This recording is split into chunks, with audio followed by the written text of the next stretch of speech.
YS జగన్పై TDP నేతలు వికృత పోస్టులు, క్యాంపు కార్యాలయంలోని ఫర్నిచర్పై తప్పుడు ఆరోపణలు. రేపు పోలవరానికి సీఎం చంద్రబాబు క్షేత్రస్థాయిలో ప్రాజెక్టు పనులు పరిశీలన.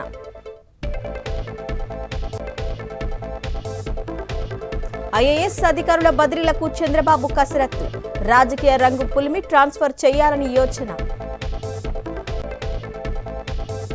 ఏలూరులో రెచ్చిపోయిన టీడీపీ శ్రేణులు, వైఎస్ఆర్సీపీ నేత ఇంటిపై కోడిగుడ్లతో దాడి. అనకాపల్లి జిల్లా టీడీపీలో బయటపడ్డ విభేదాలు, గండు బాబ్జీ, బండారు సత్యనారాయణ మధ్య ఆధిపత్య పోరు. విజయవాడ బుడమేరు మంతెన వద్ద టౌన్ ప్లానింగ్ సిబ్బంది అత్యుత్సాహం, 20 ఏళ్లుగా ఉన్న దుకాణాలను తొలగించేందుకు యత్నం. తెలంగాణలో భూముల ధరల పెంపుపై కసరత్తు, మార్కెట్ విలువ పెంపే లక్ష్యంగా రిజిస్ట్రేషన్ శాఖ అధ్యయనం. లోక్సభ స్పీకర్పై కొనసాగుతున్న సస్పెన్స్, ఈ నెల 26న ఎన్నిక, మరోసారి రేసులో ఓం బిర్లా. ఈ నెల 18న పీఎం కిసాన్ నిధులు విడుదల, వారణాసిలో నగదు రిలీజ్ చేయనున్న ప్రధాని మోదీ. దేశవ్యాప్తంగా ప్రారంభమైన యూపీఎస్సీ ప్రిలిమ్స్ పరీక్షలు, పరీక్షకు 30 నిమిషాల ముందే సెంటర్ల మూసివేత. తిరుమలలో కొనసాగుతున్న భక్తుల రద్దీ, అన్ని కంపార్ట్మెంట్లు నిండి, వెలుపల భక్తుల క్యూ లైన్. భద్రాద్రి కొత్తగూడెం జిల్లా అశ్వారావుపేటలో కొర్రాజుల జాతర, నిప్పుల గుండంలో నడుస్తూ మొక్కులు చెల్లించుకున్న భక్తులు.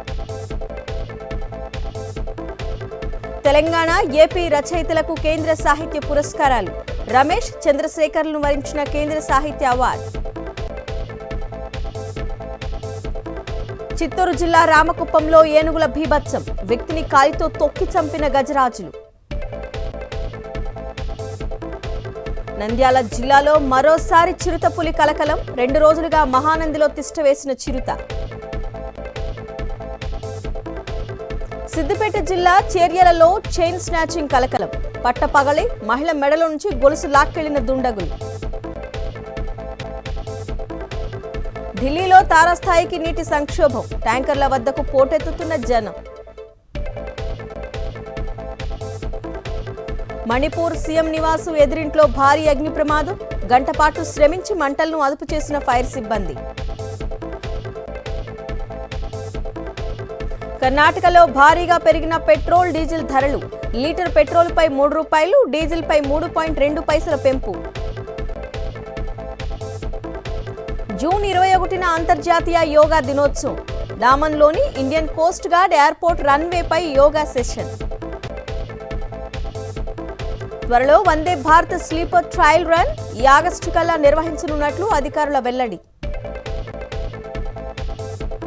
అయోధ్యకు పోటెత్తిన భక్తులు, గంగా దసరా సందర్భంగా ప్రత్యేక పూజలు.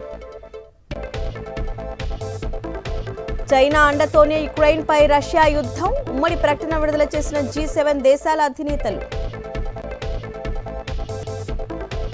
దక్షిణాఫ్రికా అధ్యక్షుడిగా మళ్లీ రామ్ఫోసా, బుధవారం అధ్యక్షునిగా రామ్ఫోసా ప్రమాణ స్వీకారం. తెలుగు రాష్ట్రాల్లో చురుగ్గా నైరుతి రుతుపవనాలు, నేడు రేపు ఏపీలో తేలికపాటి నుంచి మోస్తరు వర్షాలు. నేడు Pakistan versus Ireland match, ladder hill వేదికగా రాత్రి 8 గంటలకు ప్రారంభం.